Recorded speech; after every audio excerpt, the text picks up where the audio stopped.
Today, we are going to be making the Crumbl chocolate chip cookies.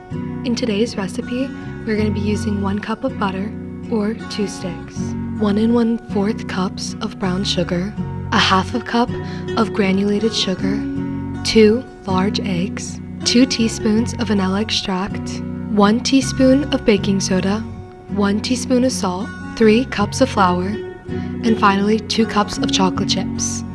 The next step is preheating your oven to 375 degrees Fahrenheit.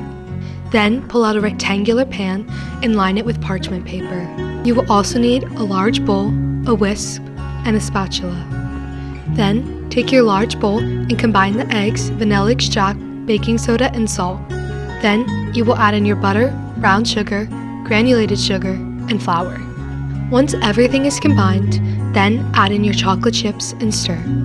Then take spoon-sized scoops of the batter and add it to the pan. Once you have a full sheet, then put them in your oven for 10 to 11 minutes until they are slightly golden brown. Once the cookies are cooked, make sure to let them cool down for at least 20 minutes before you eat. Enjoy!